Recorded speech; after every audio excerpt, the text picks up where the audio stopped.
he mounted, the man was sitting on one side, and they were saying, "Hey, Mzee Marifa, I'm telling you, this will be a very handsome boy who will grow to become a king. And I'm telling you, he will be like the king, Amatuma Jawendawaka, the man who will chop the notorious crocodile by putting his hand into his mouth and twisting his tongue till it's dead." And the women who were sitting on the other side, and they were saying, "Hey, Mama Keruka, I'm telling you, this will be a beautiful girl with the thighs like those of a zebra for everybody to admire." And the tension went on growing and mounting, and the trees swayed. At one time, even the sun had to start still. And at one time, the sky turned from blue to black as the king's wife took the scales of time. And as he took the scales of time, the clock chimed, tick-tock, tick-tock, tick-tock, and it was time.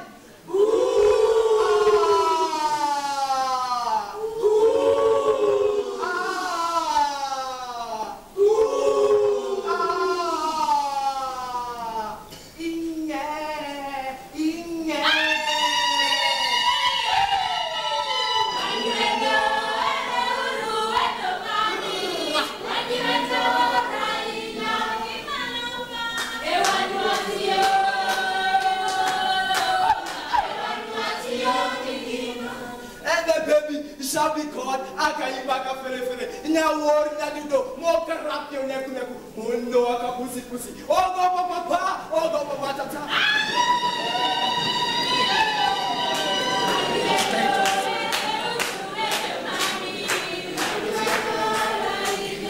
And the baby was given to the women to take care of. And now listen to me, and listen to me carefully. Even before they could memorize his names, the boy was already 71. And he could say A to Z and Z back to A without looking at the alphabet. I'm sure it looks simple to you. But imagine of a young boy of 3 years old. Oh, and some of you cannot even say A to Z. Or do you want us to try? X for you see, you don't know. And so the boy in the very first afternoon in school was already in standard 8, where he only took 10 minutes. And he was already doing his KCP exams. When the rest were doing theirs in November, he did his in January. And did it. And when it was being marked, it was right, and a big right. He had passed, I'm telling you. And then he went to high school. In high school, he simply became a problem because he started teaching his teachers instead of his teachers. This is because you and me know that teachers failed in mathematics and science. So there is no way he would have failed. Anyway, he was not only good in academics. You see, when it came to the city, Amazidi, Romeo and Juliet, Shambhala Wanyama, Akaimbaka Filife had acted them 25.5 years before he was born. In sports, he could dribble that ball. In basketball, using his backbone, and he would dribble and score using the lower part of his backbone.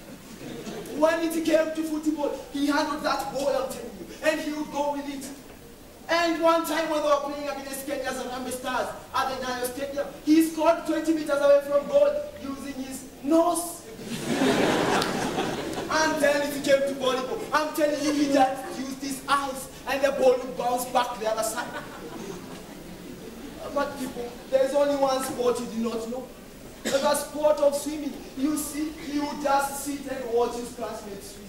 And he would go to the swimming pool of the school, and his classmates swam. Some of them with their swimming costume, others naked, and I came back and they could just watch.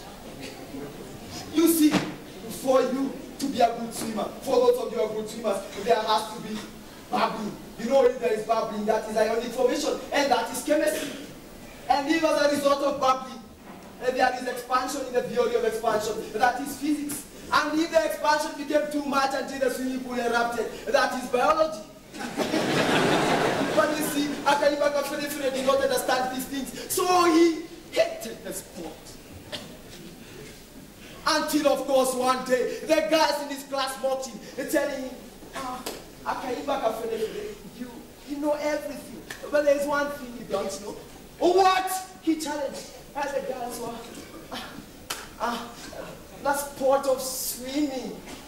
And that that day, full of the African blood of the Kumikumi people, he decided he was going to show them he was a total man, a man Patero, a man with 2 eyes, 2 hands, 2 legs, and 2 everything just like them.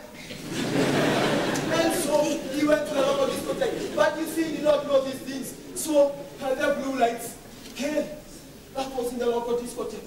The red ones came. And then the purple ones came. And I came back and looked. He decided this was not my place. So he decided to take off. I'm telling you, he took off. But at this point, unlike most of you, he decided to revise his work because most of you don't revise your work. And he looked back. I'm telling you, he could see. But from this point, people, Akaibaka very good. See, she was there, sitting with a short skirt. And her smile, I'm telling you, was moving from one joke to the next. It would have bewitched a lioness. And Akaibaka very did not know these things. So he decided to go to her. And you know, he went like, hello, breakfast. But Amasha did these things. So from where she was sitting, she rose and took Akaibaka very to the dancing floor. And you see, you do not know these things. So it was time for the slow songs. Akaibaka very took the most weird steps. And sensing the embarrassment, Amasha held him so tightly. But you see, Akaibaka had never been held so tightly before. So when he was held tightly, he looked. And there was an eruption, and that is biology. And so Akaibaka started going in another dancing style to hide his biology. Anyway, that story can come another day. In the land of the Kumikumi people, it was mandatory for someone to go for the swimming certificate before being allowed to ascend the kingship ladder. And Akaibaka went to the big city, full of confidence. And when he arrived, and there was this very beautiful lady who was looking at him with murky eyes. I'm telling you, her hair was like a chimpanzee. And Akaibaka was going to introduce himself. But before he introduced himself, he noticed she had a beer bottle, a shape like a beer bottle. And Akaibaka introduced himself very fast because, of course, he was tense. I am Akaibaka. Give me my swimming. You see, the lady did not want to admit that she had not had the name. So she went to the file that was marked the name and took a certificate. You are a swimming failure. But how? Impossible! Akaibaka could not have been a swimming failure. You know what a swimming failure meant?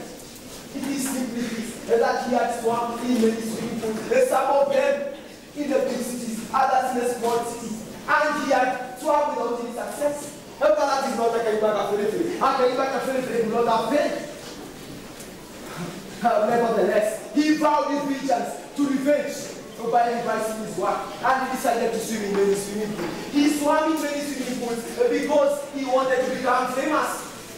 You see, for you to become famous, you have to win a gold medal in the World Cup. So Akaibaka Ferefere went to many swimming pools swimming, and you see, I don't know why I want to tell you everything, but I will tell you this one. In the land of the Kumikumi people, it was the guys and the women who were the bouncers of the swimming pools. That is, they owned and they guarded the swimming pools. And so Akaibaka Ferefere went to a woman and paid 500 shillings and was allowed to swim.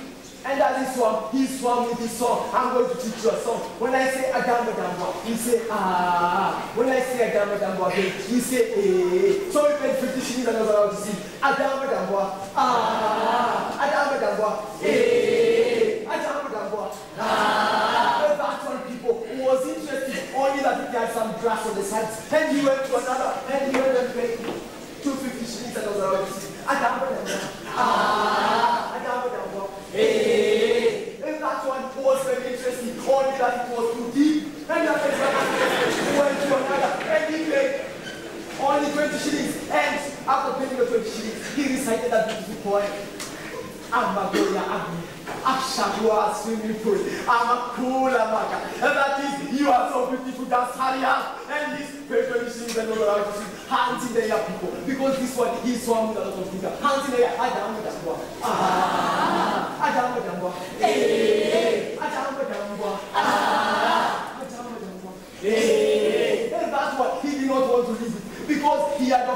opened it. And Akaibaka swam in the sea.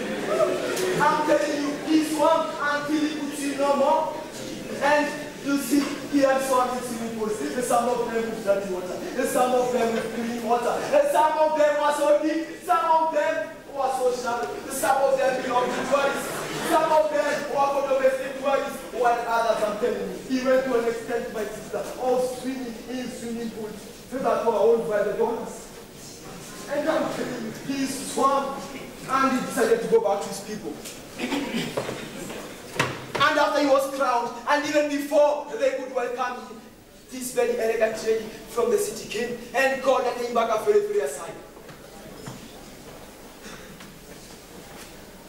Mr. Akaibaka Ferefere, we are sorry we confused your name when you came to the big town with Akaimba Madunda.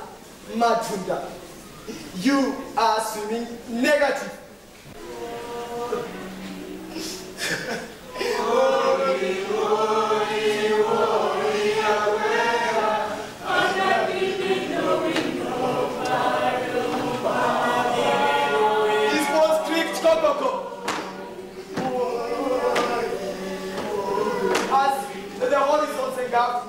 And he went after him.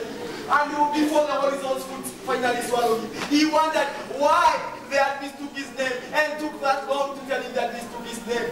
Yeah, he was swimming negative. And now they were saying he was a swimming failure. And now they were coming to tell him it was the opposite when he had already swum in many swimming pools.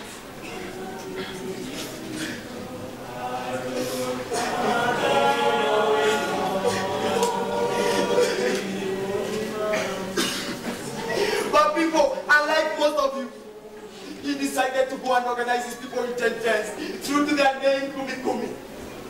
And they went around with a very significant message, that you men shall not swim in many swimming pools. And you women who are the bouncers of the swimming pools, put a big fence around your swimming pools, put a big padlock, and keep the key to keep the swimmer you want to share your swimming pool. And as for you generation who just come here to laugh, watch items like this and just go away, I'm sure even some of you have already swum for the last 8 days. Hear the message. Please.